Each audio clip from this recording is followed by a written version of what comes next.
Beyond the Call of Duty. Chapter 2. Arrested. On the day I was arrested, I'd left Mum to go to the shops and buy the food for the evening's dinner. I returned home to find the police waiting for me. I drove along the road and flicked on the left indicator as I approached the cottage. But as I got closer, I saw a police car pulling out of the driveway. They'd found me. Quickly, I switched the indicator off and continued driving straight on. I fixed my gaze on the road ahead. Lights appeared in my rearview mirror. Blue flashing lights. The police had spotted me and were following.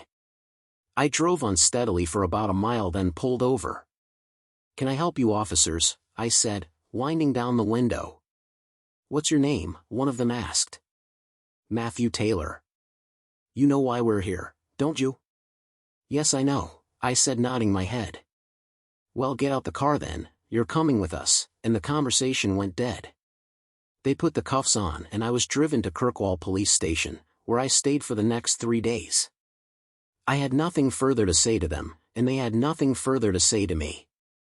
It was inevitable I'd be arrested, and knew it was coming because Mom and I had turned to the local authorities to put a roof over our heads. This meant our names were put into the system and no doubt alarm bells sounded. It was only a matter of time before the guillotine would fall to cut off my head. I had been on the run from the authorities for the past 6 months, with both the British Army and Interpol looking for me. But now they had finally caught up, and I had no other choice but to surrender. Game over. I sat on my bunk in a harshly lit cell with not much else to do than contemplate how I got here. Most of the time I just lay on the bunk staring at the cracks in the ceiling that doubtless had been stared at by countless prisoners before me. On the 3rd day, 2 soldiers arrived to escort me to Edinburgh. I was told I would be taken directly to Kirkwall Airport and flown out. "Not until I see my mum I won't be," I said.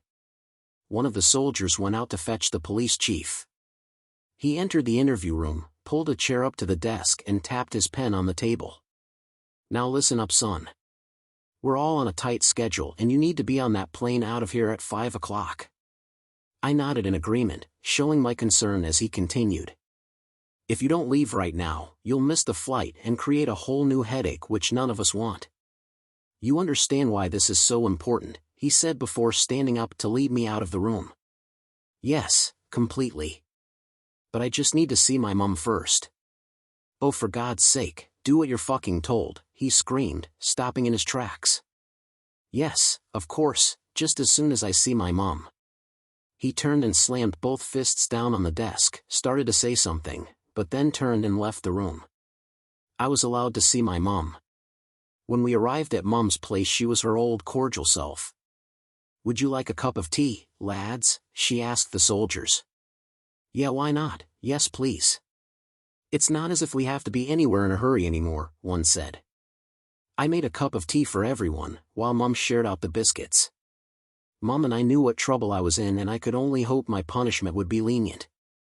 So it was with a heavy heart and dreadful foreboding that I bid Mum farewell, and left with my army escorts to face my fate.